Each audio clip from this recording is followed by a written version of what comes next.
Yo. I'm Dan Watson. And I'm Paul Sloggett. Welcome to the Dirt. I'm really happy about our guest tonight. He's one of my favourite people, like, on and off the hill. So I'm looking forward to this one a lot. Yeah, this is truth. Tonight is going to be a lot of fun. Let's click in the button and welcome him into the room. He should come up. Here he comes. Jolly Tom! How's it going, boys? Hello, mate. How's my two favourite pasty munchers? Yeah, we're not bad, thanks. Good. Doing all good, brother. Sweet. All good. Things up at Tramper Towers treating you good? Very well, thank you. Keeping busy. Lots of decks to sand. Lots of orders going out, which is nice. Lots of beautiful new products in development. It's lush. Living the dream. Yeah, we've seen that go-kart today. That's very impressive. Yeah, man. 4-wheel drive. Man, that thing's a weapon. I haven't had it out yet. What's it called? The Sutol. Sutol. Sutol. Yeah. Are you going to share anything more with us, or is that one it's under the radar? Lotus backwards. Ah, of course. See? Of course. So Are we going to see the livery on the side of this one? Hopefully. Maybe we'll sticker up the briefcase. That's the way. See if you can get Pink Tie Man on it. Yeah. Oh yeah, you do that for sure. Sure he will. So I'll jump straight into the welcome speeches before we just start rambling off on who knows what with this episode. But those viewers, watchers, listeners who don't know, Jolly Tom Reese, all the way from Herefordshire, 28 years old, been competing all over Europe and that since 2004, 2005. 2005 is really, I've been competing since 2003. Right. The first event at Court Farm, actually. Under 14s? Under 14s all the way. We're going to stick a picture of you up as an under 14-year-old. I've seen it already. It's fucking brilliant. Yeah. It's good ones. It's some crackers. You look like you have a fucking boy band. we were a fucking boy band. There's not much of the young stuff actually on your own pages, but through the spider web that is the mountainboard community, there are some absolute peaches up there. We'll whack a few up there. I'm glad you found something, because I've looked and failed. It's not very well documented for me, so it'd be nice to see what you come up with. I don't think it's documented for any of us. Dan's really professional at digging deep on the internet, though. He's had a lot of practice. Likes a bit of the stalk, doesn't he? Love a bit of stalk.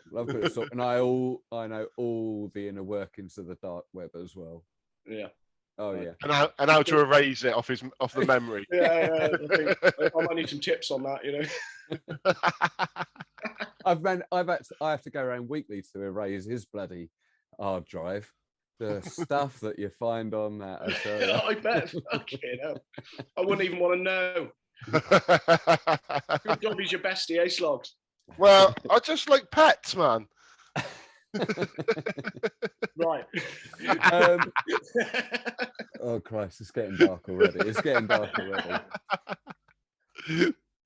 Mountainboarding, 2005, under 14s, overall second. So it took me a few years to win something. It's quite a fierce rivalry we had in the under 14s back 2005.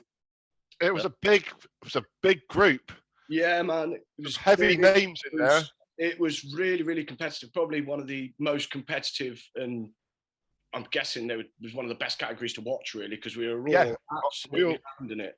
We used to look forward to watching you all. Seb Cox was in there with you. Yeah. Joe Treliving was good at the time. Joel Treliving. Joel actually beat me 3 years ago, and we were on the same team, so it was always good rivalry between us. It was heavy riding, man. It was really good. Yeah. Really good to watch. Yeah. I used to forward to the under 14 category, especially 2005.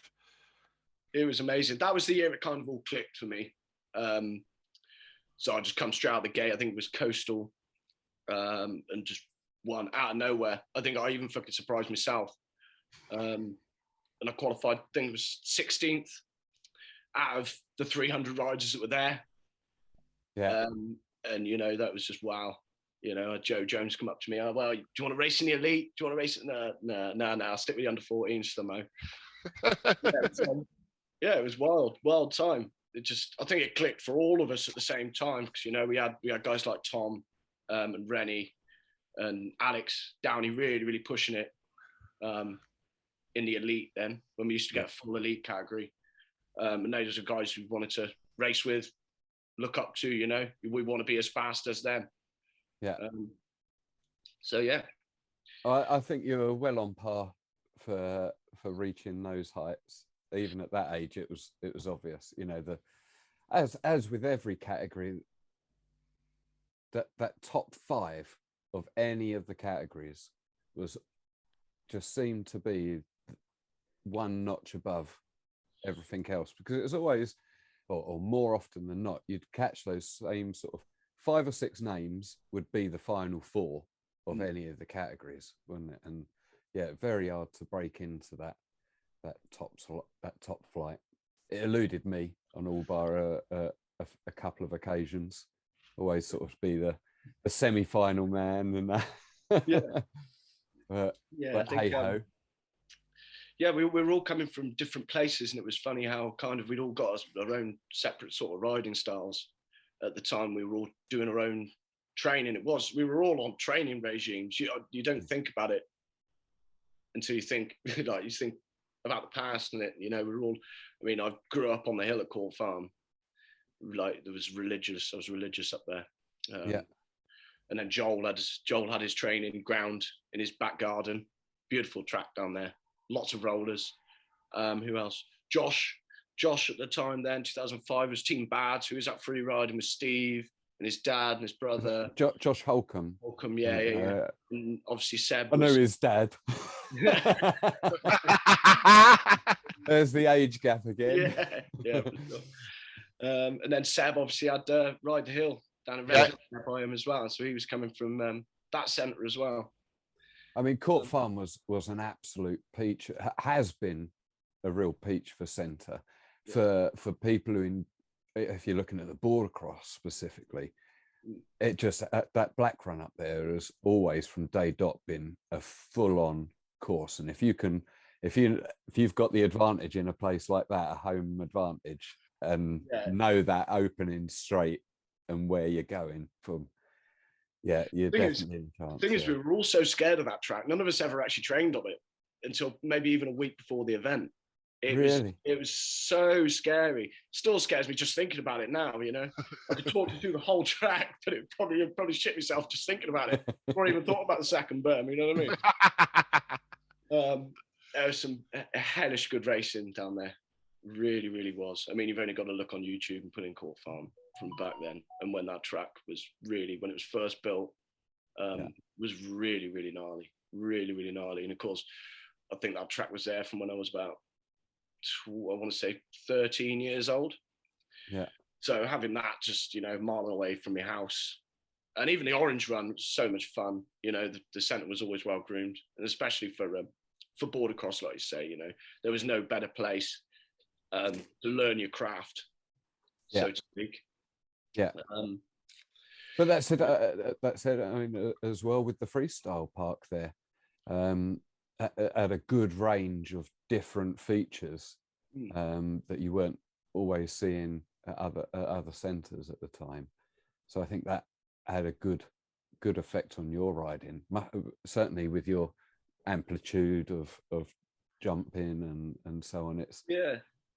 It's a joy to see the freestyle setup and the border cross at Ride the Hill back in the day. I think always it was one of the first. So whilst groundbreaking at the time, that it didn't necessarily always keep up. I think a lot of centres back then, if we're talking 2005, 2006 sort of time, were quite freestyle focused.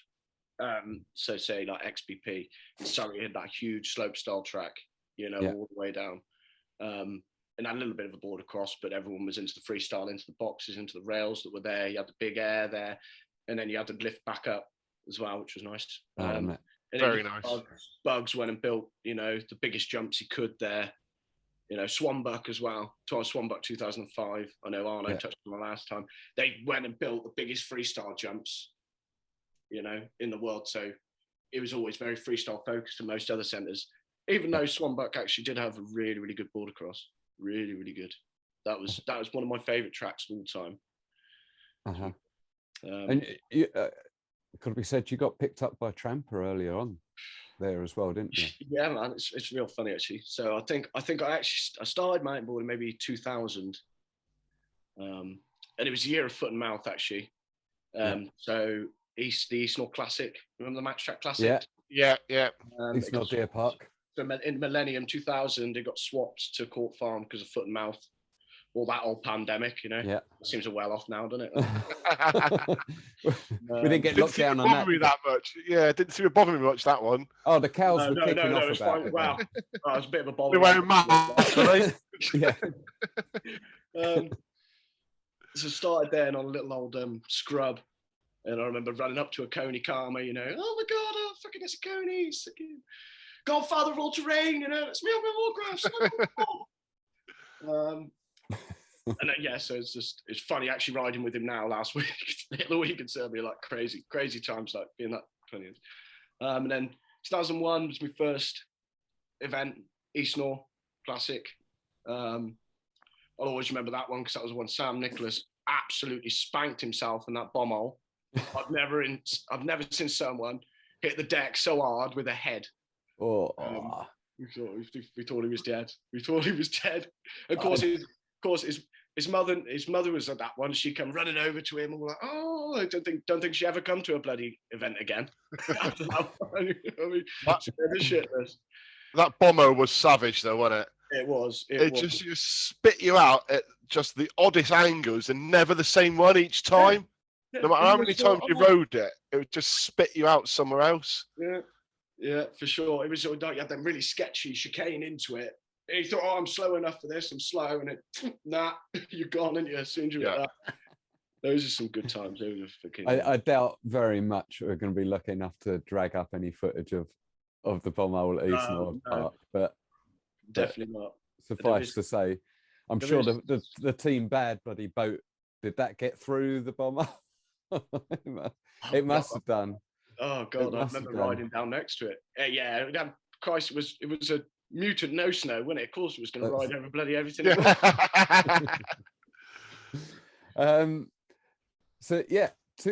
Skipping on, back onto the Tramper story. What? Sorry, yeah. So I think it was probably 2003 actually. I think Teddy had just started really, 2002, 2001 maybe started. I think he's doing a demo day out to grass. I think I was probably about 10 years old, and I don't know how I managed to charm my pants off a 30-year-old bloke. Well, you certainly had no witty edge at that age. No, I still don't have a witty edge. Yes. Not brilliant. It's been fun, no doubt. Yeah. Come on, something amusing. Original. Witty. I'm trying to think, Dave. I'm trying to think. Doesn't have a witty edge. That's not really. No, I don't have a witty edge.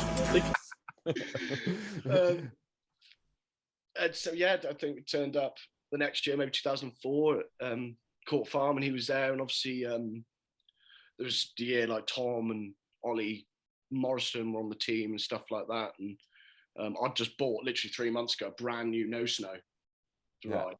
And I turn up at Court Farm and go, hey Ted, he kind of pulls me over and goes, hey, I'd like to ride one of my boards. So he obviously seen something back then. He obviously seen something, because I think my first results were 14th, and I think that event in 2004, I think it was 12th. Yeah, something like that. So I didn't have results to back it up. I had nothing. I got given a board by the bloke that's got the world champion on his team. Yeah. And it's amazing. Such a surprise. I think you come across just as a really solid, nice guy, mate. If without speaking out of turn here, not blowing smoke up your ass too much. And I think that but even as a kid, you were super friendly. You came across as confident in your own skin and was able to exude confidence on the board as well. And there's not many kids looking back. I mean, Sonny Dibben, when he was that age, he was just a lettuce man, like a limp lettuce leaf. I've never even heard of her. Who is she? some bloody malt from up north. Well, you could tell him that a bit. Is he in the house? I think I just heard him come in. Oh. We won't bring him in yet. Won't bring him in yet. Bring him in, full stop. It's not his fucking day. He won't be able to resist coming. I know. If he hears us talking. But yeah, so that was way back. So if we're saying 2003, that's 18 years. 2004, and then like I said earlier, 2005 just clicked, and straight from coastal was just away. And I've always been a downhiller, like you say. That's come from Court Farm. Never been much of a freestyler. I was always very, very. I don't know, man. Yeah, you're not too fucking bad at freestyle, to be fair, are you? I can do it now. I can spin to win, but spin. You're all right on the rail. Oh yeah, like a good rail, like being a little bit different. I think you certainly are that, mate. I mean, a lot of the guys now. You got your Brim brothers who obviously they train big air. Yeah. But as Arno said last week when Sloggs put that question to him, would you say freestyle or free ride? His answer was, I'm a freestyler, but I've got to say free ride because you're getting more than just a big air hit. And I think that comes from, whether you're looking at it for a bit of a skateboarder's eye or having access like you did at Court Farm to a slope style setup there. You're doing more than just one thing. It's not just that hitting one hit. So Tom, here he goes. What?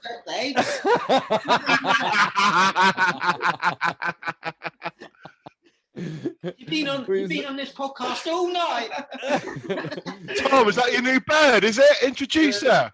Hi guys. Is this met her on Tinder? Get your ass out.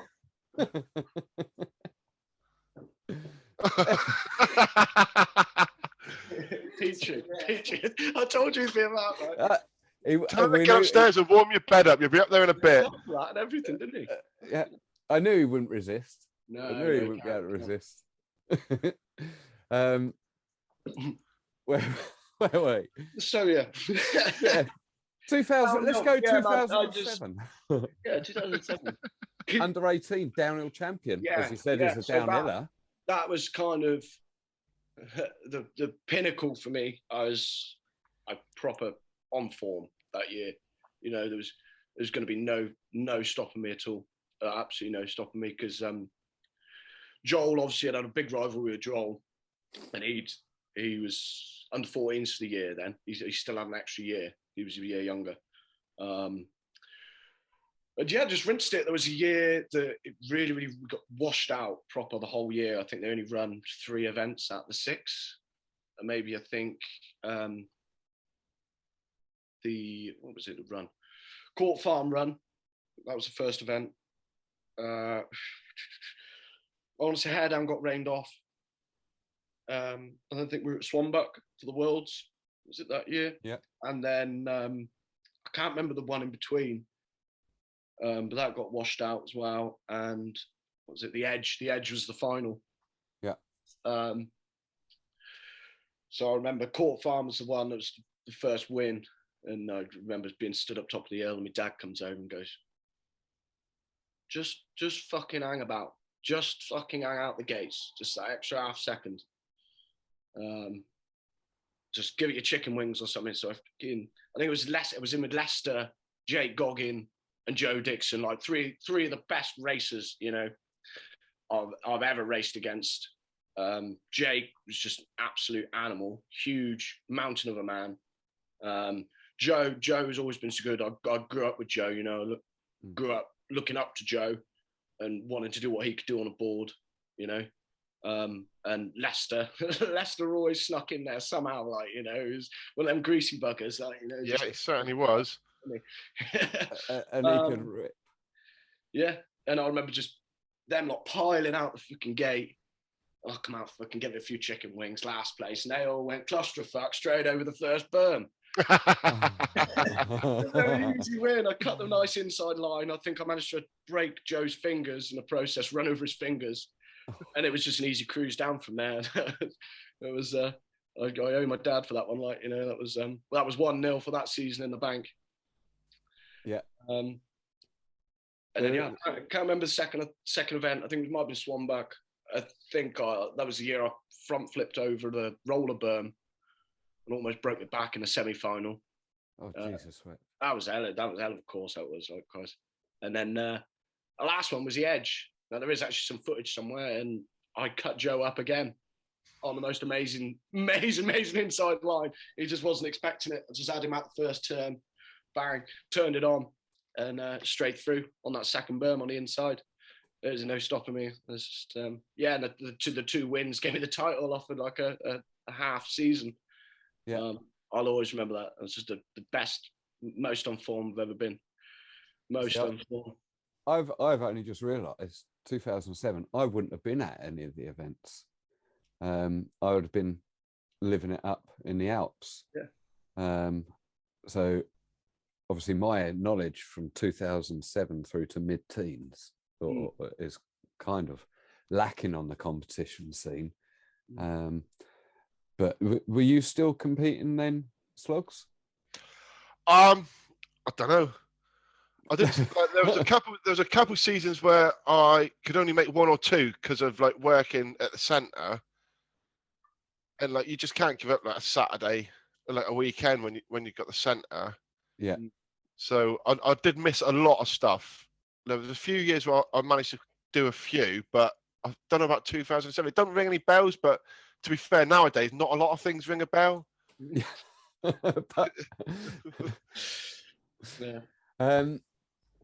First ever cream teas champion. Back on the freestyle now. This is 2011. So is it? Was that? Yeah, that's 2011. So 2008. Was that 2011? Yeah. It really was. I checked this the other day. I checked the photo. I checked the date on the photo, and it's 2011. No, surely not. Mm-hmm.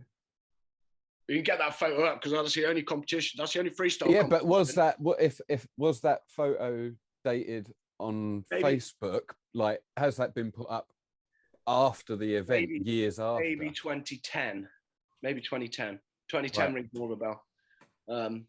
But I had a couple of years out again. This was one of my sporadic times out. So I broke my arm really, really bad in 2008. Court Farm had the first round again, and it was a week before the competition was due to go on. I was chasing Harris Core. I don't know if you remember Harris Core. Short, big, long, flowing ginger hair. It was amazing down the hill. Like, you know, you just see this fiery flash come around. Like, we'll find a picture of that. I've got all I can see in my head is Ron Weasley with long hair. yeah, pretty much. Ron Weasley used to turn up. Him and his dad used to turn up on the back of his mountain bike. He built this fucking board frame for the back of his motorbike. Oh, he was great when they turned up. It was always good fun. And he was one of the under 14s still. Kind of, yes, come on, just kick your ass into gear, Harris. Come on, I'm going to chase you down here. And I hit that first berm on that black track and just caught my heel edge and just flipped. Yeah. Straight into the face of that double there, and ended up snapping my arm quite bad. So I had a bit of time out then, you know, kind of that that scared the shit out of me, to be honest. You know, you spend 10 days in hospital for a broken arm, and you're I that's think I good going, found that is. a picture of that broken arm somewhere. yeah, I've sent you one. That's it. It's a bit brutal maybe for the people viewing. Fuck 'em. There is another one that I found, another injury photo that I found that you didn't send me, so you must have hurt something else. Oh God, All we right. talk about scars all day, mate. There's definitely one with a big Shit, wasn't it? whack-a-day plaster on your yeah. skin. That's a good one. We'll talk about that in a bit. But yeah. So 2011. Yeah, I was back, and like it's funny when you come back to mountain boarding. I always feel every time I come back, I've always felt so much more comfortable on a board. It's like I've given my mind time to think about where I want my feet to go and what sort of actions you want yourself to do on a board. You know, quite speaking conceptually, like. And so I was just back and on it, MJing all around the place. Sloggs, you did that handrail, and I was too scared to do it. What was that? The handrail at Knockhill. That flat down. Yeah, it's like a fucking the flat to down. square- Oh, yeah. please, that was It was only about an inch and a half thick as well. Yeah, it wasn't very big. It weren't like some big flat ledge. That was my only ever first on a podium. And I think he only got that because fucking Barebeck didn't turn up that weekend. Barebeck's never been freestyle, Logan. I know, but he's still fucking been there and he's still beating me. He's fucking, that's how it's written in fucking Master's Law, isn't it? I don't believe that. But yeah, that was a good event. That was at Knockhill, wasn't it? Rogers Centre. Yeah, you The spent a bit of time there. BX. Sloggs, you spent. Yeah, well, I worked with Roger and Kim for a while and at Priory, and then they skipped off to start Knockhill. But I used to go down and ride a lot of free ride down in that area with Roger and Kim and Donkey and the Scum lot. So I did spend a lot of time down at the Scums. Yeah. It's good down there. Good free riding down there. Yeah. Well, that Devil's Dyke was a good straight line blast. Yeah, that was. I'd like to have a go on that again now. I would as well. Yeah, I think we need to make a thing of that. Yeah, for sure. Another video, another trip. Yep.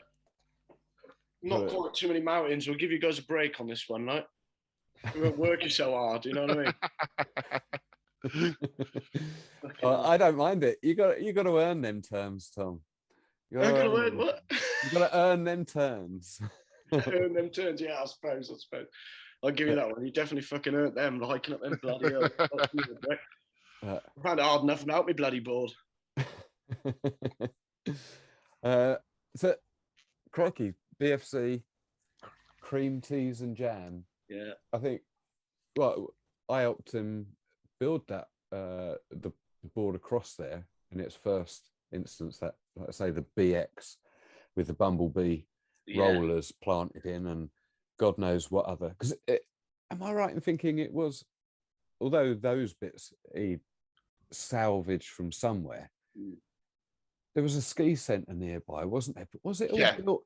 Was it built on top of like a waste pile? I'm sure from memory. Might know more than me, but like from my thinking, I've got a feeling it was like an old rubbish site. Yeah. So they couldn't dig in the ground. Yes. The ground wasn't. Yeah, there was only a layer of topsoil. There was only a layer of bloody topsoil. Yeah. So everything had to be built up, and that's what created some of the bloody fantastic, crazy wooden features you had. You had that spine and all the boxes about and everything. Everything was wooden ramps. You had the tractor tires set in the ground and on top of stuff. Beautiful. Yeah. It was the land of wonk. Yeah, the land of wonk. It's brilliant now, wasn't it?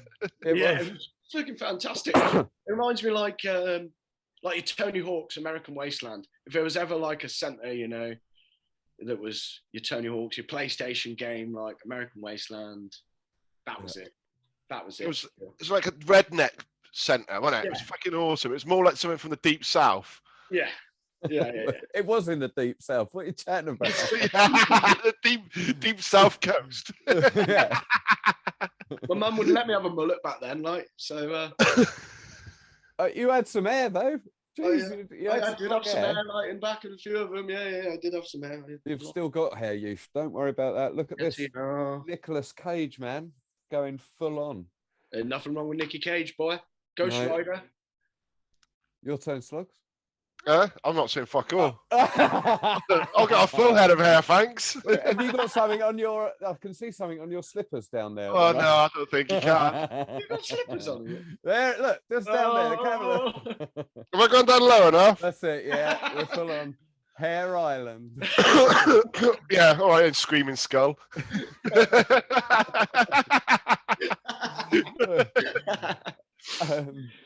I get the skeleton. And he's the fucking one wearing a hat. Tom's got a full head of hair, and he's wearing a fucking hat. Bit greasy. I'm showered this week, so we'll keep the hat on. So you need to get yourself some of that Timotei stuff and dip your head in the mountainside lake and fling it around a bit. That does wonders for the hair, apparently. It does it in all the adverts. Yeah, it didn't work for me. Not many mountains in Nottingham. No. So have you kept continuous? You said earlier, about dropping in and out of mountain boarding over the years. We assume then that you've not been in the community the entire times. You have come out and obviously fully returned at the moment in all manners. But I've dipped in and out since basically broke my arm, 2008, and then 2011 did a couple of events. Did an event at the Edge as well, 2011. Then life catches up with you. You get a good job. You chase stuff, chase money, and you come back. Yeah. I'm not really sure what brings me back. But it's always there. So I've like, if you want to talk about this now, talk about a bit of mental health. So after 2011, it's kind of you start working, and you're chasing something, and then you get stress. It sounds really, really rough at 23, 24 years old. You're getting stressed. You're getting really stressed out by work. And obviously, partying comes with mountain boarding a lot of the time. So I was already in that sort of scene, and you kind of get caught up, especially with drugs and drink. And you got the money to do it now as well. You got the money, you got your place, you got your money, your car, life should be fucking great, but then you get caught up in yourself, don't you? And you get wrapped around the places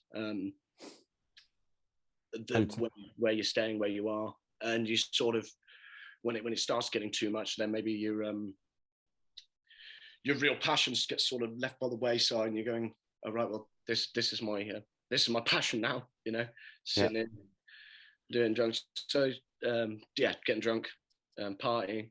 So I've always come in and out, especially up until now. Really, I come back again 2005. Come back for Germany. I was quite heavily involved at Court Farm then, just before it shut. A couple of years before it shut. There was something really good going on. We were trying to develop a community project there. Tom D was putting a lot of work into that place, and the centre looked absolutely better than ever. I just had a relationship breakup and moved back to Hereford, so I was around Court Farm then again, living in town, and so I was spending a lot of time there, and that was great. Again, that was great. And then you fall out with people and come back, and then just got caught up in yourself. I've always had mountain boarding there or roundabouts, but you get caught up. Well, I think the brethren that you sort of meet in mountain boarding, it runs a little deeper than just your mates, especially for someone like yourself when you're going through from such a young age through all those formative years and seeing you know, these lads who are now your adult mates, week in, week out at the competitions, at the centres, training, riding together. It builds up a different sort of bond with those people, and you can never get away from it. And it only takes for you to be in the same circumstances again, i.e. being stood on a board together, even if it's just for a couple of minutes, and it ignites something in it certainly in the type of people that are now coming on the dirt.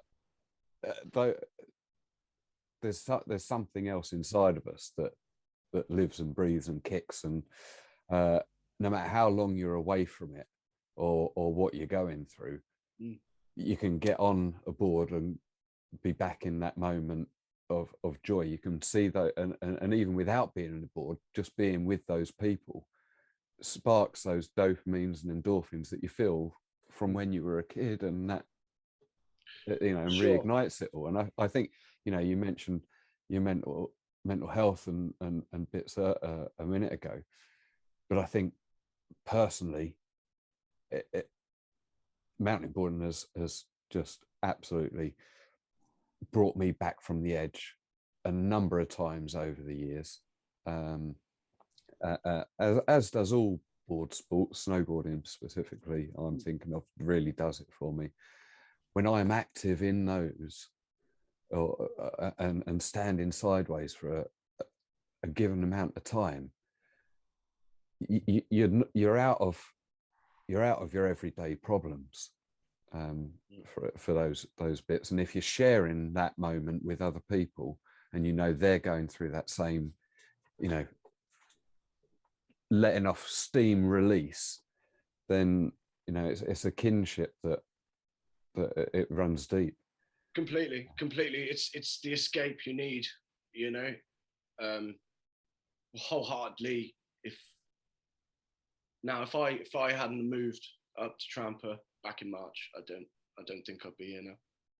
Really? Yeah. It had gotten that bad for you, mate? Yeah, mate. Yeah. It was a struggle, you know, massive. Whatever went on. I'm not going to go into that. But literally, I had 2-3 weeks start March this year. Drink fuel, and I'm by myself. I've locked myself in the bloody house. Yeah. And, you know, I'm away with the fucking fairies, like literally just gone. Hidden from the world. Yeah, hiding from myself. Yeah, which is impossible to do. You know, I was trying my best anyway. Yeah. And I sat there watching something stupid, and there's got to be more to something than this. So I did. You know, I've been through therapy, I've done the pills, done all that, and I just literally the only thing I've got left is my mates. And the first people I thought of ringing were my mountainboard mates. So I run Sam first, and I remember being absolutely off my bonds, and I rung Sam, and I think I'd managed to have a normal conversation with him, but he could kind of tell, I think. And then straight after I rung Sonny, was like, look, mate, you know, I think 10 minutes later, I was speaking to Ted, and he was like, look, come, get yourself out of a shit situation. And 3 days later, I think I was up here with a room in a house. And I want to say thank you to them boys, really, as well, on here now. Because they've given me the place. I still struggle now, but they give me the place to continue sorting my head. And I've got the right people around me. So you've not got to struggle alone anymore. No. We're all very open. We all act like, even it's just that question of how you doing this morning. Yeah. Every day, Rich House, how you doing this morning? You know, and the fact that I can be honest and open around him. I mean, I feel very, very lucky in that respect to have had that, and be able to use that, you know, use the support that was given without lacking notice. I know a lot of guys might struggle, you know, to even reach out, to even get the help. Yeah. It's stuff like, you know, if your mate's quiet on a group chat, you know, message him, ask him if he's all right. because if he can't reach out, he's waiting for you to fucking reach out. And I did that for a long time. You know, I was waiting for people to reach out, and sometimes it just doesn't come. It doesn't come. You work yourself up so hard. Yeah. Well, why is no one speaking to me? Well, but you haven't helped yourself by the fact that you don't speak to anyone anyway. It's a vicious circle, isn't it? Yeah, yeah. So the only advice I can give people is, you know, if you feel like you're alone, reach out. You know, reach out to your mates, and if you feel like someone's going through a hard time, you know, as a friend, you've got to reach out to them too. It's a big thing at the moment. I mean, we're in mental health awareness month. It's massive. It's I mean, I hope I'm not speaking out of turn here, but you say, you know, about making sure you reach out to people, if you know, if they're your friends or you know, in any way, shape or form, you have a care for these people who you think may be going for them, you know, that asking them of a daytime, that, all right, mate, it's a bit different to actually saying that, is everything okay? You know, forget the small chat and the chit chat and bullshit. Doing that, I mean, and be aware that sometimes people might not want to take that help every day. They might not want to. They might not appreciate that help every day. Yeah, of course. But you're still, you know, as a good friend in my mind is someone that persists, and I hope he doesn't mind me saying this, but I had to persist quite a while with Sloggs. You know, in recent years, and very recent years, to be fair, quiet on me, but through persistence, you know. I had dark days, man. Mine was a depression. Like, the only people I've spoken to this about now is my wife, Dan, and the doctor. Mine was specifically just not having my kids in my life 100% of the time. When I'd split with the ex-wife, and not seeing my kids every day, not waking up with them, not picking them up from school, it fucking broke me. And I slid, man. I slid badly. I wouldn't speak to Dan. Like, I held it all in. And like Dan said, he persisted. Him and my wife were having chats behind my back and stuff. And Dan dragged me back into the mountain board world. And it's done me a fucking world of good. You need your friends. You need someone there. Like, we're going to flash some numbers up in a bit, like some graphics of some professional help and stuff. But if you don't feel that you can go to a professional, there's 3 people on this screen. We'll put our numbers up. We'll put our bloody Instagram stuff up. Chat with us, man. We've all been there. Like, the amount of people out there that have gone through these issues, you're not alone. You're not alone, even though you think you are. And that's the thing to remember. That's it.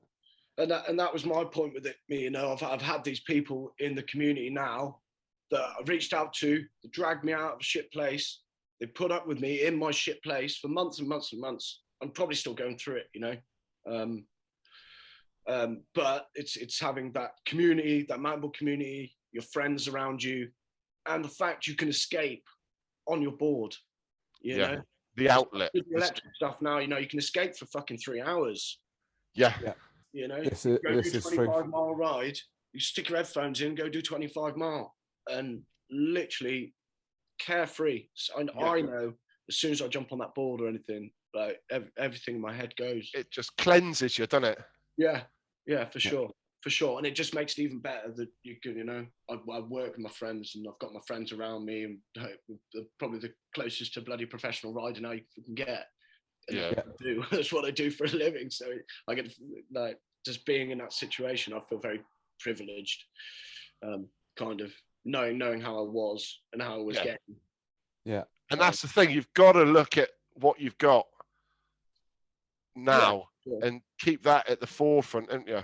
For sure. Yeah. For sure. That's key. Really, take one day at a time and realize what you've got. Yeah. Realize what you've got. Steve Birkbeck was the one who dragged me back into it for very similar reasons. Albeit that, you know, when I got given the electric board on my 40th from my wife, and all the other mountain boarders that chipped in to do that, just, like I say, completely reignited everything for me, but at a time that was so spot on for me, literally just tottering on the edge, on the abyss of dropping off, because like I've said before, there ain't no crew down here to go riding with. I wasn't riding my mountain board. I was occasionally getting a skate, but that's about it.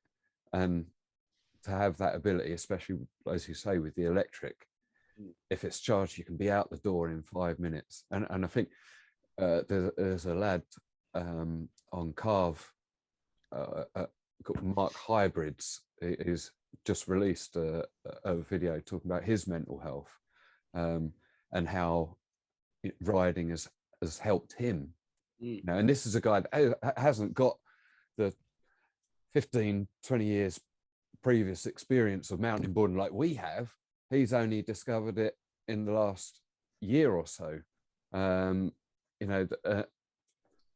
the more people that you can get on a board of any description, but let's keep it pure, primarily mountain boarding, because we need the numbers, right? Okay, gravity board. Have you heard that's what they call it now? Fucking gravity board. Analog, I heard. Analog, yeah. Analog and digital. I've heard we're going back to grass boards. Grass boards. Good name, Matt. Good name. Strong name, grass boards. But yeah, I mean, I think it's a fantastic topic for us to be discussing. I don't think that there's a mountain boarder out there that doesn't think about or go into dark places. Everybody goes into dark places in different levels, but if you do, and for different reasons and at different times in their life. But no matter who you are, the bottom line is that there are people around you, and you'd be surprised. It don't matter how many years go by without not speaking to people within the community, that it just picks up right where you left off, and it can be such a boost. And they are our brothers and sisters. That's it. The world. I mean, like we were saying, like mountain boarding's brought us back on our own ways, dealing with our own experiences. But I think I posted a quote on Facebook the other day that 6 years ago. I think if you mountain board, you're a mountain boarder, and you've got something in common with every single mountain boarder in the world. And it's one of the best communities in the world. Just traveled to Serbia, and just got taken in by 10 bloody Serbian mountain boarders, Bulgarian and Slovenian mountain boarders I've never met in my life. Dejan, Boba, Koga, all these guys, just so accepting, and having that community and that like sort of family spirit around you, just realize, wow, we're actually really in one of the fucking greatest sports in the world. There's not, you could turn over on a bloody another mountain boarder's doorstep, whether it be Australia or looking USA or anywhere, and there's always a fucking bed for you. Yeah, that's a fact. A bed, a cup of tea, and probably a whole load of other fun and frolics to go with it. Not too much. But yeah, I mean, I can't wait. I can't wait to speak to some of the people that I haven't had the opportunity to meet in person. But I just know that there's not going to be a single guest that I haven't met that we would talk to that isn't going to be cut from the same cloth as 1, 2, 3 and every other mountain boarder out there. It's just such a family affair. It's a disposition, isn't it? To call that? It's sort of that you've got to have a little certain switch in your mind to do this stuff. I feel a lot of people fail at mountain boarding from their first go because they fall off and they fucking hurt themselves. But that's the switch we've got. You fall off and you fucking hurt yourself. You go, oh, no, I'm going to hurt myself on that again. Straight back up the fucking hill. And you've got to bloody carry a board, man, as well. Oh, no, no fucking lift. Oh, no, you've got to fucking walk that shit up. Okay.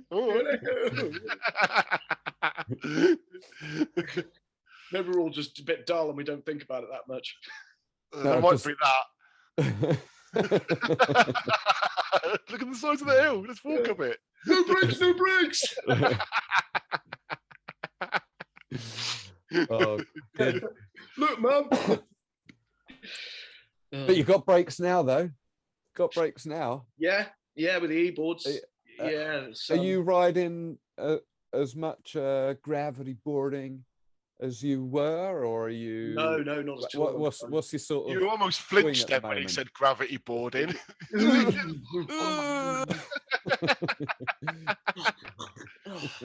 Stop me off bloody twitching. No, I'm not mountainboarding enough as I should. Like Hart Hill's shut. We were going over to Hart Hill, it's only about an hour and a half from Nottingham. We were going over there a few bits, especially in the summer, but obviously that's shut. And then so the only centre bloody left now is Bugs. Yeah. It's just about 2.5 hours from here. I mean, not It's about the same for us, isn't it? Yeah. I mean, it's quite central to you guys as well. It's about 3.5 for you, Dan. for me, yeah. 2.5 for me. So it's a bit out of season now. I mean, the electric board season continues. Yeah. Because if you're into it, you whack a pair of mud guards on. If not, you just put your raincoat on. Yeah. And you can still go out as long as you're keeping your batteries dry. And what setup you're riding at the moment? So we've actually got a video out on YouTube where the crew rides. But yeah, I'm riding the 17-ply lipos because they're just nice and easy. Like, you know, there's no bloody risk of anything. You know, they're quite risk averse. I've got the new IR trucks on. Going well for you? Yeah. Kind of got like the bushings set up right. So literally we've just got a whole load of blood orange bushings, which you've always run on the skate trucks. But I don't think they make them anymore. I think Venom longboards make the same bushings as them now for like the caliber trucks we've got. But yeah, got in touch with the bloke, got all their bloody bushings together, and he basically had 2 types of bushing that's just perfect for the truck. So I've been fiddling about. I've tried like 4 or 5 different softnesses. Are you mixing and matching, yeah? Mix and match. So we run a massive big. They got this bushing called the Wedge. It's about size of 50 pence piece at the bottom, and it kind of tapers and it sits right on top of the truck. And then we use a plug bushing for the other side. Yeah. Run a kingpin, but that's just like a normal skate bushing. So you run a Wedge on the bottom, which is like a 63A, soft, but because it's thicker, harder. You know, the kingpin movement's such that it's actually the turning points on the top bushing. Then, yeah. Right, yeah, getting you, and that was just it. I'd cracked it after that. Really, I'm the only bugger riding them, so I can't say how anyone else is riding it, feeling them. We sold a lot. People seem to like them. Yeah, they're a bit heavier. They're a bit heavy. But you got a wider truck. Why go it's wider? an inch wider, isn't it, across?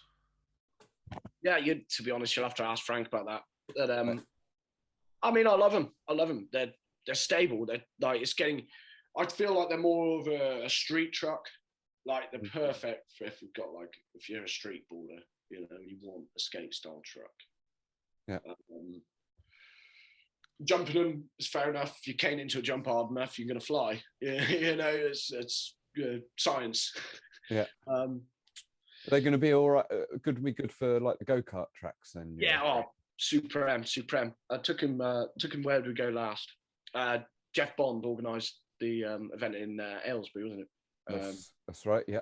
Took him down there. Actually, I wasn't riding because I was going to the Europeans the week after. But I had a quick go on him with Rennie.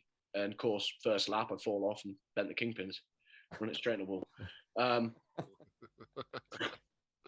they seem to work well. You need to.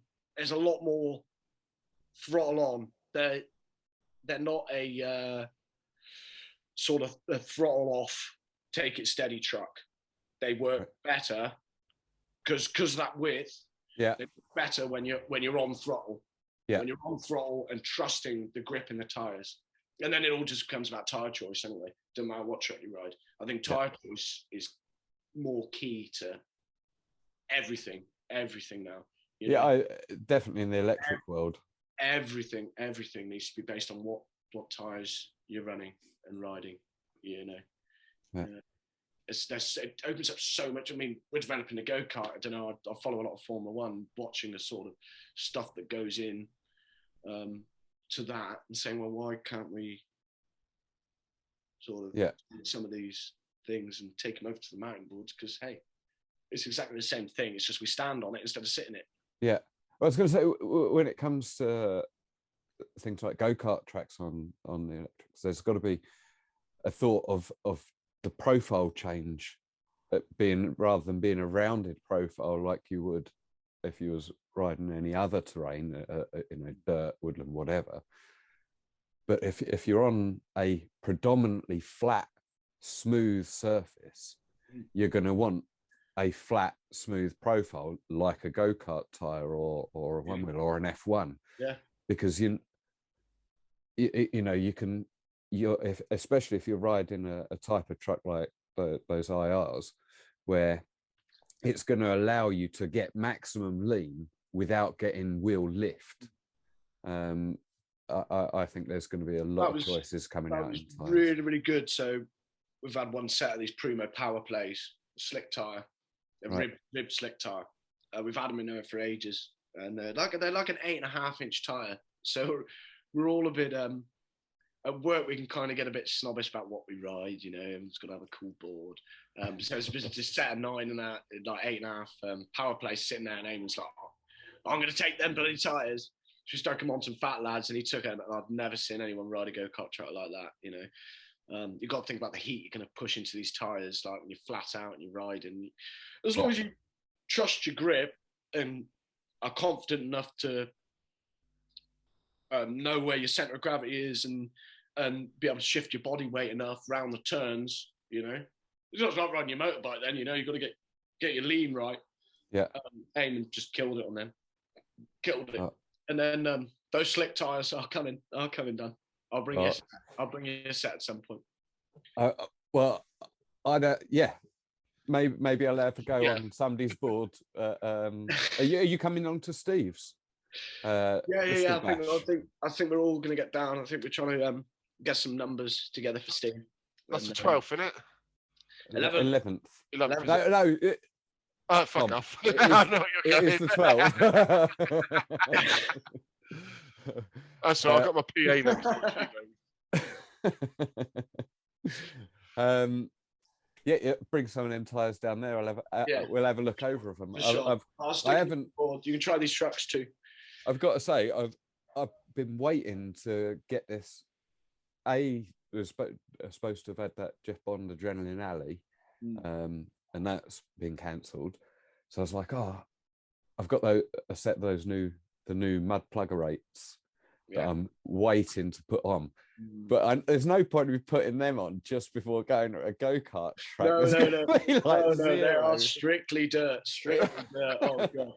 It's just going to be the old. The only other tires I've got is a set of normal mud pluggers, the old-fashioned ones. But yeah, I'm looking forward to it. Never ridden a go-kart track, and God, the footage just looks. Never ridden one. I thought you'd been about. You'd been. No. Well, I have.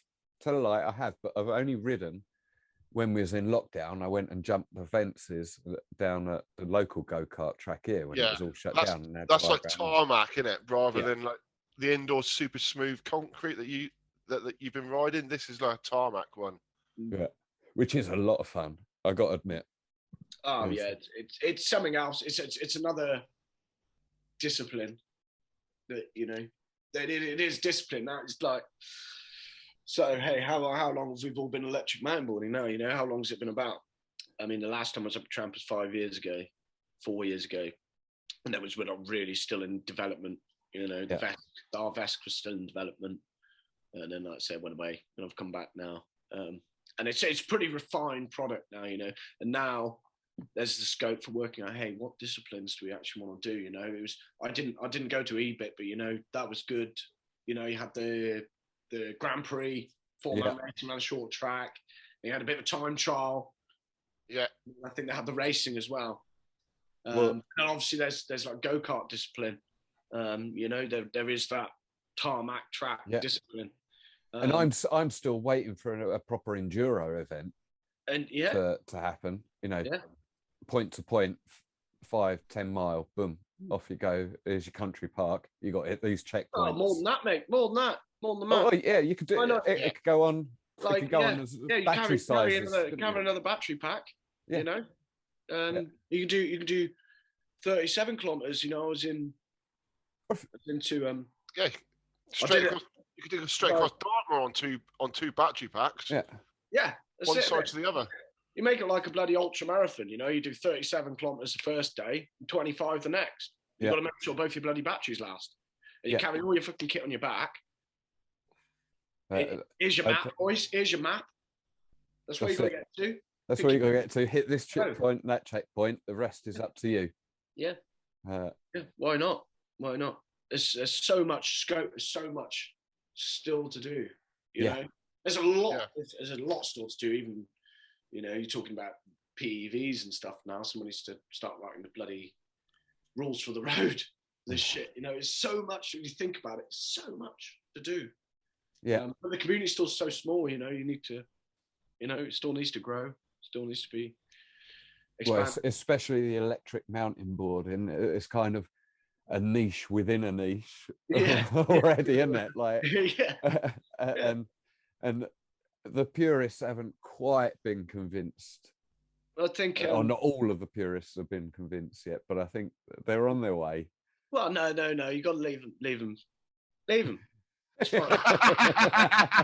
You see him at the go-kart track. I'm still a purist. What are you on about? I bet both you still pure, you know? Oh, yeah, but you know what I mean? I don't know whether it's that whole, like Arno said last week, you know, he's still happy with walking up. And in a crew, on crew days, I'm still happy walking up. But not too many times at our age. Not too many times, yeah. I like it when there's a lift running. I'm a one and done kind of guy. I walk up once. Like, last time I was like, aim and film this. Nose bonk, back free, front board, easy, done. Didn't have to ride the rest of the day. And that was a fucking line as well. Yeah, it was a line. It was good. It was good. Hey, on the subject, Arno, did he tell you about his bike in Serbia? Yes. Oh, fuck. Yes. I saw the photo of it online, God. but I didn't know who had done it, and I just assumed it was a hire bike. That's funny. I think he looked pretty in that video last week. It's fine. I think his grazes is cleared up. It was fucking hell, what a day. We had a hell of a trip over there. It was very, very, very good. It was very excellent. And the people over there are lovely. Give us your rundown of Serbia then, sir. Belgrade. Belgrade's sick place. Bit of a mix of like Soviet concrete and renovated Renaissance sort of things. Still a bit bombed out in places. They don't like NATO. Still bombed out, is it? Yeah, it's just the buildings they never really got round to. You know. So what we're talking about? That was like mid-90s, wasn't it? Yeah, 93, 94. Yeah, somewhere around there, wasn't it? There's still some places. Yeah. Belgrade's sick though. We went to skate park. The skate park just been burnt down a week before. All the fun box had been burnt out. We met like local skaters. They were really, really sound. Went to the local skate shop. Guy there knew about the mountainboarding. He was great. Me and Sonny had a night we don't speak about. I fell in love lots of times that night. With Sonny? Is that what? Oh, okay. We moved in together. I just fell in love with him over and over and over. It's those eyes, isn't it? You just said a minute ago you was a one and done man. Well, not with that one, not with Sonny anyway. Like, it keeps you coming back, doesn't he?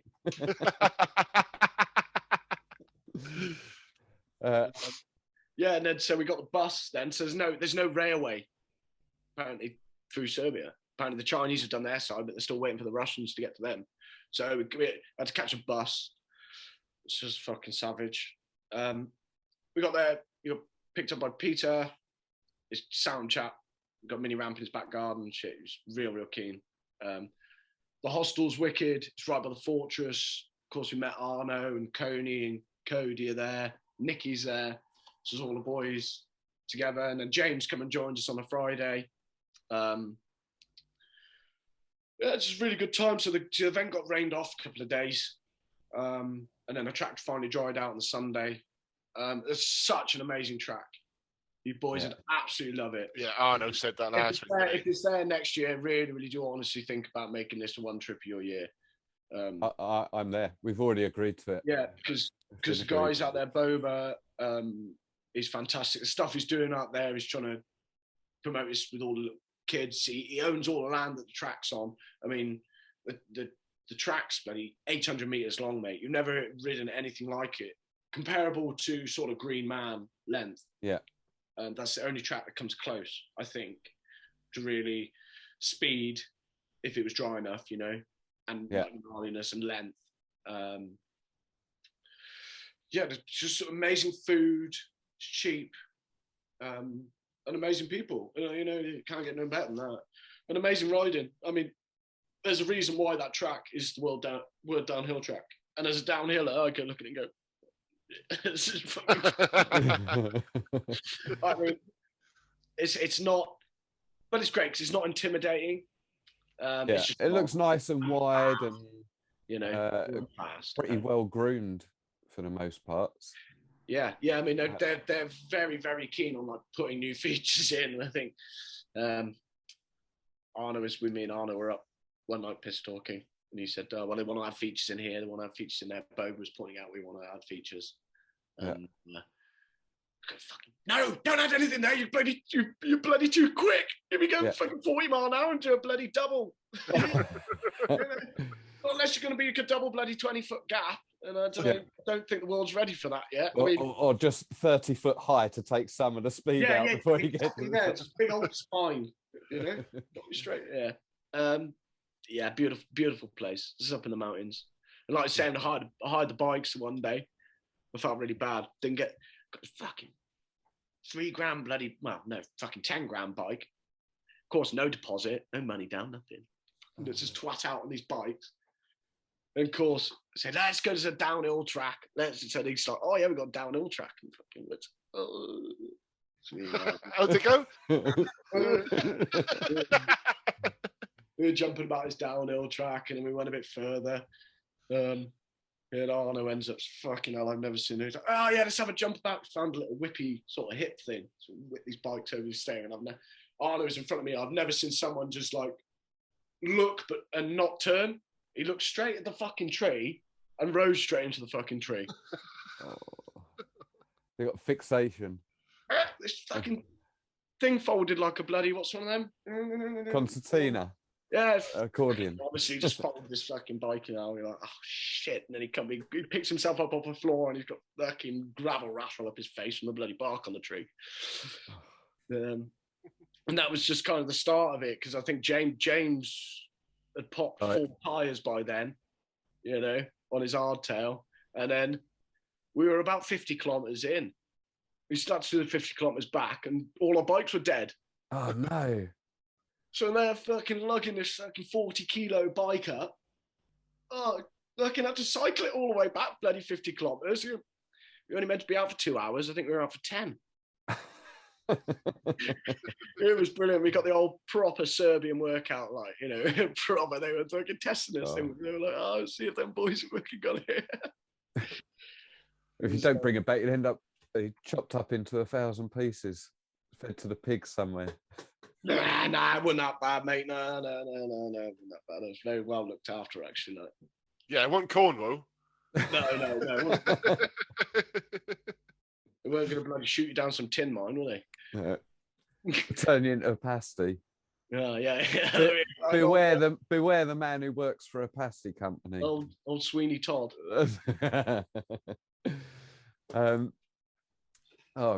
Crack. Yeah, it's definitely on the cards for next year, Sloggs? Yeah, well, we haven't talked about how well you've done in Serbia yet, really, have we? We haven't really touched on that. So, back over to you. No, well, you've done all right, really, didn't you? I did. I mean, it was like I was saying earlier, you jump back on a board and you get in that sort of that competitive environment. I probably got a bit too carried away because it was only a small event. But yeah, it was still a European championship. And I still got second, so I didn't do too bad. And I mean, I was still racing against James and Arno, people who have been in the final and won before. Yeah. So I'm not taking it as a kind of half-ass win. I'll take it. I'll take it as a full second place. Yeah. Love it. I've got a title again. I'm back, and I'll be back next year for the fucking first place. Fuck yeah, we're stoked for you. You know what I mean? Really happy for you, mate. Thank you. No, it means a lot. No, that's one of my main things. Coming back now, and being here at Tramper, and knowing that I can ride every fucking day, get better and better and better. I won't be happy until I've left with another UK title. Yeah. The UK is the big one for me. Are we talking pro class? All worlds, really. Pro class. Oh yeah. Pro for sure. I've got to beat Matt because I love his face when I beat him. I love James's face when I beat him. I found an old photo earlier on when I was on my stalking mission of a podium. I don't know how long ago it was, but I'll ping it up here. Of a very young yourself, a very young Matt Brind, and who's the other person? I can't remember off the top of my head. I think it might be James Wanklin, actually. Yeah. The three of you on the we podium, but you all look about 8. I look forward to seeing that one. Yeah, I mean, I like James and me really very, very. It's a mutual rivalry. We've never really spoken about it. We grew up together. Yeah. On the hill, I don't think there would never be another centre like Court Farm matched, because look at the amount of mountain boarders that's pushed through there. Very championship level mountain boarders to come out of that place, not including myself, like Joe Dixon, James Wanklin, Ben Wanklin, Kynan Goggin, Jake Goggin, oh God, Sam Nicholas, Trick, Huxley when he was about. God, who else is there? Tom D. Tom D's bloody world champion, first Serbian bloody world champion. Was he now? Yeah. I think it was back like 2000. Those guys have been going there for like 10 years. Yeah. And he won the first one. Beat a lot of them. The guy's an absolute animal, though. He is. I miss him. Is he still riding at all? No, he's big on the climbing. I think he's got Boulder Wall in Hereford. Yeah. Christ, I mean, he is like, always, he's real big, he's strong. The Serbians will like him. He's strong like ox. But such a great guy. I mean, I know Tom, but Tom was one of the boys. We grew up mountainboarding together, but fucking hell, his mother used to babysit me when I was fucking 4 years old, in the village, the village folk, innit? So me and Tom have got on real well. Yeah, real well. It'd be nice to see him. So what do you think it was about Court Farm that brought through so many good riders? Because it can't have just been the track. There must have been like the staff, like just the area you're in. There must have been some other reason than just a good track. I think it was that bloody Herefordshire air we were breathing. It's like fucking rocket fuel. We had quite a little. I think it's just like when you've got that many people around you that are pushing so hard. Peer pressure. Be so good. Yeah, it might have been. I can't really tell. All I can say is, so like 2002, we'd all train on the max track. We'd all train on a 1 foot high ramp because that's all we could do. We couldn't ride the track in a one. We couldn't ride any of the jumps on the slope style. No, we trained. And then the next year we were on a little bit bigger jump. And then 2004, 2005, hey, we could ride the track down in one without power sliding. Yeah. Hey, 2006, hey, fuck. Hey, we're all old enough. We're actually building our own jumps here now. We're building our own jumps here now. And we just got like being the local community and the community we had there, we kind of got, when Nicky and Tim were running, we kind of got given the keys to the fucking mansion. You know, every April we come in, right, where do you need some dirt, boys? Let's make the jumps a bit bigger. Let's shape this. And of course, we get some bigger from up the bloody hills there. They've just been absolute wizard, and we build these things. And I think you mentioned it there, community. Yeah. And that's pretty much what all centres are. Everything. Like I think it would have been the same for you guys down Red Hill, really, wouldn't it? Yeah. Like, you were pushing yourselves, like, you know. Dan, I don't. Sorry, Dan, I don't know really what centres you had about and where you. Where you come from. Like, myself. Wise, yeah. Well, Ride the Hill, Surrey was the first XBP back in the day, as it was then. Was the first centre, and then obviously started competing like the following year after trying mountain boarding, and then got involved racing and doing the competitions for Ride the Hill, and at the same sort of time they employed me to help manage the centres there. I was a digger driver at the time, so they had me going round flitting between Surrey. I think they'd just taken or would just started to take on the year after Super Bowl at the time. It's now or was Hart Hill. So I helped out with builds on those, and then got sectioned up there for a couple of years as well.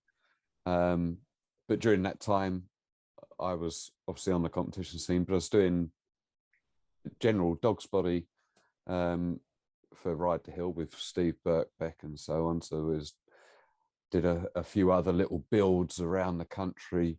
I remember getting sent up to Scotland. I think I took Dave Compton up to Scotland for a few days, and we built some little freestyle thing, and demos and stuff like that. So I mean, what was my crew would have been the Red Hill XBP Centre. Same that would have been as you then, Sloggs, really coming from that way. Yeah, well, we both worked down there at one point until Birkbeck got the nod from up high that these pairs can't work together anymore because they're an absolute pair of dickheads together. So I stayed at XBP, and you got sent to Coventry. Banished to Chester. But I think they just put me where they could utilize me more, because obviously that Ride the Hill in Surrey was their flagship centre at the time. I mean, they only really had two, call it 2.5 centres, but that was their pride and joy. And it was in the perfect location as well. Yeah, and it had a real good young scene. It's half an hour on the bloody bus from London, mate, and I don't know what happened really. You know, they were affluent. Big numbers went through that. Yeah. But it's sort of one of them places that should have. None of these places should have ever bloody failed. That's the worst thing that's going on. Minecraft, you know, and Roblox and Fortnite. That's what happened, mate. And the credit crunch in 2008 just globally killed budgets for stuff. You know, the people got into mountain boarding because it was exploding. Money people got into mountain boarding to speculate and potentially make more. Yeah. I mean, you think too many fingers in a bloody pie, and then I always remember the one year, the Swanbuck, we trashed a Red Bull tent. I was only a kid. I just remember Andy Ramsey balancing a fucking stool on his chin, and they ain't coming back. Yeah. You trash a fucking tent and not coming back, for fuck's sake. So we might stuff the solved over a little bit, but I think we're all kind of like that anyway, you know. I don't think it's ever going to be it's nice, feel big and promoted over these fucking things, but I don't think it needs it. I think at the moment we need to it needs to be just build another strong community and at least get some kids up through. Yeah, and that's what's missing.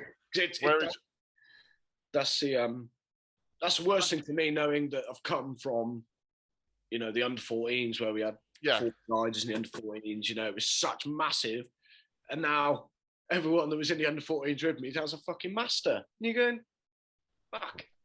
Yeah. What's happened? But yeah, just take something with it. Take a little bit here, a little bit there. I wouldn't have been surprised if we'd have been allowed to go out under lockdowns. I wouldn't have been surprised if there'd been an uptake in mountain boarding again in the youth. But I don't know. It's a hard one to get them away. I mean, my kids, the eldest is 11. She's no real interest in it. You know, she's essentially got the mountain board world at her feet if she wants it, but has no interest, and I can't force it upon her. She'd rather play on her iPhone and you know, listen to Little Mix or whatever. And the youth, the young one, well, she will be keen. She's just too young at the moment. I mean, 4 years old. She's keen as mustard, but she ain't got the weight to be able to go toe to heel at all and turn anything. Not even on one of those little MBS locusts from back in the day. But it will come. She definitely got that switch in her head that we talked without about. a doubt. Got to have that little bit, and you got to have that. She's a what? Send you back up the hill. Send you back up. Her energy knows no bounds. She's more than happy with walking, but yeah. She'll come on the board. I hope that more people do, and more kids do, and I think they will if when we start to see prices come down on the like the PEVs. There will be an uptake in that, but again, it comes with problems with legality, doesn't it? Because it's all very well and good us saying or anyone saying they'd like it to be legal to use these electric vehicles of all descriptions on the roads in whatever manner that is decided legal. But at some point, as with motorbikes, you can't have a 12-year-old scooting down the road. And it depends what restrictions they're going to put on these boards. Yeah, because I don't want a speed restriction. Like I'm only going 26 mile an hour, but that's enough in the woods. But I don't want it restricted any more than that. It'd be fucking pointless. And it'd be dangerous. I'm thinking of it a little bit different. It's just because it's so young still. I think, well, if you know, obviously you're not going to want a private road riding on a bloody road, but of course it's going to be like, you know, your motocross bike. You're going to take it to your bloody farmer's field, and you're going to let your kid black about it. But like I said, the whole thing just needs to become cheaper as prices drop. Yeah, the technology gets better, and the prices will drop, and it's become more accessible for younger people. Yeah, and looking at Tramper now, most of our clientele are self-employed, slightly older, maybe from a skateboarding background. They're finding that it can't get out on the bloody skateboard anymore because it hurts. By the time they're 30, they're fucking knackered their knees because they skateboard so much. Yeah. And snowboarding as well, like you know. I mean, I'm fucking 28. My knees are fucking shot. Like, and it's people like with a bit of spare cash who can afford to do it because fucking hell, it's $2.5 grand, $3 grand for fucking board. Yeah. We always say to the mountain bikers, fucking hell, that's expensive for a skateboard. Yeah, you just spent 10 grand on a bike. So all the people that are into it need a bit of spare cash. So as soon as the price drops and it becomes more accessible for younger people, I really, really think it can just like take off then. Well, it doesn't even have to be. It won't even be my generation. It would be, like you say, your kids down that take this on and realise, we don't need a fucking car anymore. Yeah. And like when towns and places start putting more investment into cycle tracks, cycle paths, greenways around the city, tram networks, sort of like that, as we switch to electricity, then it becomes easier to do because there's not going to be as dangerous on the roads. Yeah. So you could potentially think about starting bringing the cycle networks to get you where you want to be off roads. And it becomes the norm. It becomes and then once they're big enough, no one's going to bat an eyelid when you say, you walk in a coffee shop, get coffee in the morning, and you go, can I plug my board in for a bit? Yeah, there's a fucking charger here. Well, they do that in coffee shops with laptops all the fucking time now. Yeah. It's just the next Step. Why not? Why not? You're going to be having your block charger at your back. Oh, just whack a board on a table. Yeah, stick it in it. Oh, yeah. Hey, the Tillington's coming through now. Yeah, the old Tillington Hills. Look, I grew up in these cider fields. Tillington Hills. Yeah. Yeah. I have not tried that one. Co-op own. Perfect. It's not as hectic as the Westerns. I was going to say that the time has been flying. We're an hour and a half. We're almost an hour and a half into it already. Got some editing to do, anybody? And we've not even touched on Sloggs' 10 set. That won't take long.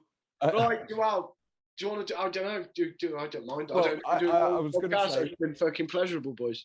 being that I am trying to sort of no disrespect or anything, but I am trying to keep the hourage down a little bit on these because That's fine. No. Truth be told, Tom, I only get a certain amount of hours that I'm allowed to distribute without paying out a shitload of money. Yeah. So once a month, I have a certain quota of hours that I'm allowed to distribute and so on. So That's maybe fine. I need to start off a bloody Patreon or something like that, or whatever it is, or run some ads. You know what he's talking about? Yeah. Oh, you do?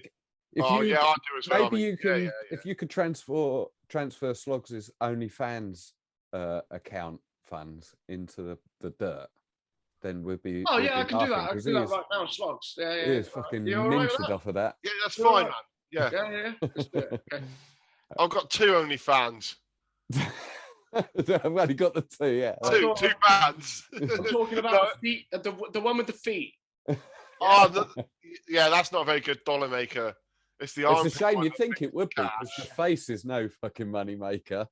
Well, that's why I took the beard off. I had so many people saying, "Such an handsome boy. Why have you got that beard covering half your face up?" You both look beautiful, boys. You both look beautiful. Sweet. It's that Cornish hair. And Can Sonny hear you? Because he will be jealous. Pasties. Yeah. Right, shall I hit with some 10s? It's it. Right. With the 10 set. Don't think about it too much. Just throw the first thing that comes up, yeah? Right, yeah. Right, ready? Yeah. Reg or goof? Regular. Best centre, past or present? Court Farm. By far. Park. It's up to you. Park or free ride? Park. Border cross or freestyle? Border cross. Any day of the week. Mountain or woodland trail? E-board woodland trail. I hear ya. Big air or slope style? Slope style. All the way. Skate park or street? Street. Best rider, past or present? Fuck. I know, that's a really hard one. It's the one that stumps everyone. It's stumped. Oh, shit. Oh, God. Hey, you got to put that photo of me and AJ up. AJ's one of the sickest riders, you know. That is a cracking photo. AJ's one of the sickest riders ever. But I'm not going to go with AJ. It's Tom Kirkman all the fucking way. Whoa, that's 2 people now. 2 people giving him a shout out. 2 people have said that. Mate, there's no competition with that. Oh no, Right. no. It's a good shout. Sorry, have we got any more left in the 10 set? Yeah, we can stop at 10. We've stopped at 8. You get back to the top of the stairs, try again. What do you want to say? No, I thought. Oh, that was the end of the 10 set. No, we're at number 8. But if you want to count, Not in 10. Right. So we're going to start some beef off with other riders, aren't we? Yeah. So I'm going to give you 2 riders. You got to choose one or the other. Yeah. Mountains or Sloggs? Oh,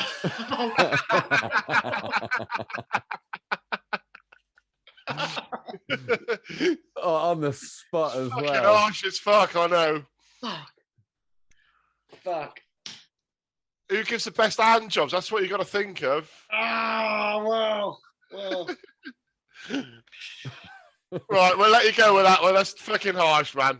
I'm going to go with Sloggs. I'm going to go with Sloggs, Dan.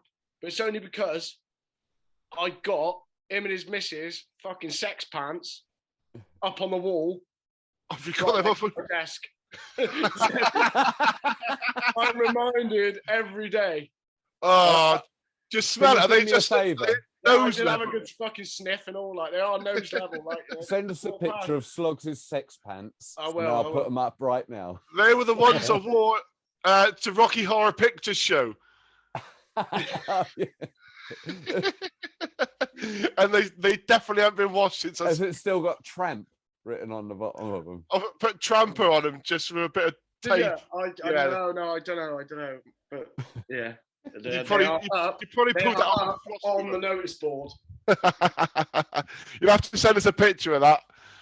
So Dan, to like next time we do this, like you can be my favourite the next time if you send me one of them dirty thongs, and I'll put that up on my fucking desk as well. I wish I knew where the dirty Dan pants were. I'm glad I made. Give me that break, like they're tucked away in the back of your drawer. You just haven't opened the drawer enough, have you?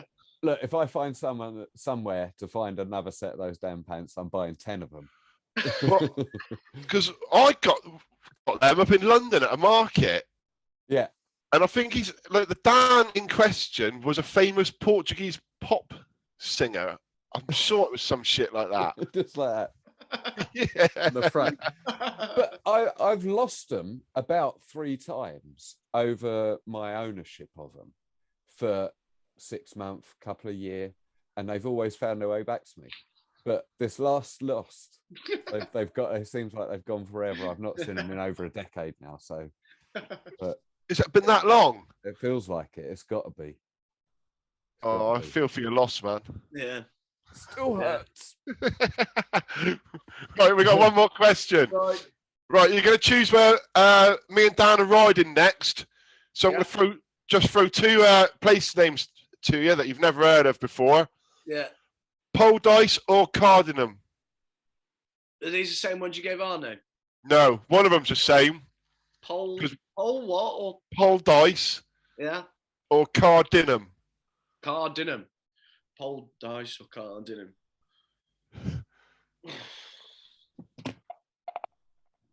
Pole dice.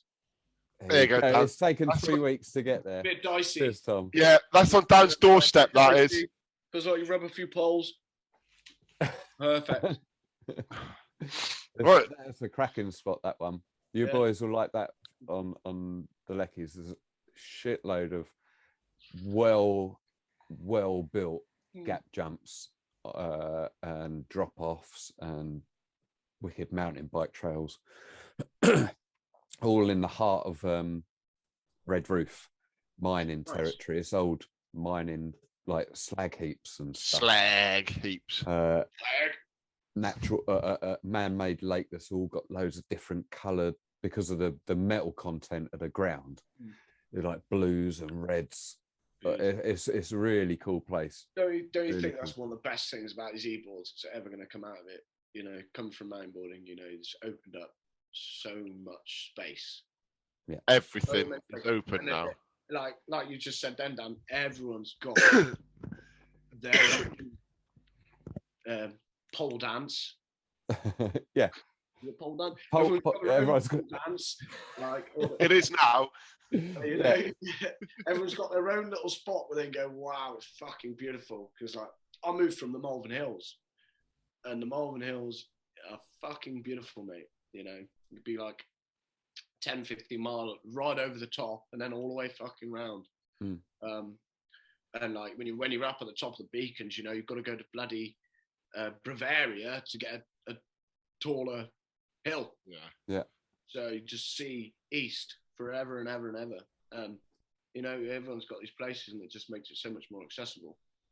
Well, that's it. Like when we went, I said, when we went to Cleve, we'd only ever ridden it from on downhill boards, so I'd never really bothered to go up to the top or all over the back of it. There's shitloads of terrain there that I'd just never seen, and now all of a sudden, since having the motors, you see so much. You still hit the same trails that you were on the mountain board without the motors, and then you're riding back up them at the same pace as you're fucking riding down. Like just bonkers. But look, like I say, we're up over the hour and a half there. We are well over. So if it's okay with you, we're going to start to tie it up. Thank you very much. Go on. Yeah. I have to say it's been an absolute pleasure. I've really fucking enjoyed this catch up. It has been a catch up. I'm not going to say it's just a one and done episode. No, none of these are one and dones. I mean, we've got a lot of people to get through because there is a lot of people with a lot of worth to say out there. Yeah, for sure. We definitely want returners. So, yeah, for sure. Anytime, boys. Anytime. It's been awesome. Thank you for having me on, and I really, really appreciate what you guys are doing here for the community and the podcast. It's been needed. It's been a long time coming. Thank you for coming on. Thank you for your honesty and your openness with regards to all things, not just mountain boarding, but talking say again, hey guys, especially the blokes, don't struggle in silence. Please don't, because I've done it and it only gets worse. Speak to someone, get the help you need if you need it. We're here. Everyone's here. Mountainboarding's here for you. Well said, Tom. Well said. Much love, brother. Thank you very much. Well, I'm going to shoot. It's past my fucking bedtime. What are you doing? And mine. And mine. Right. I'll catch us later, boys. See you soon, man. I'll see you on the 11th. Much love. See you on the 11th. See you later. Cheers, mate. Bye-bye.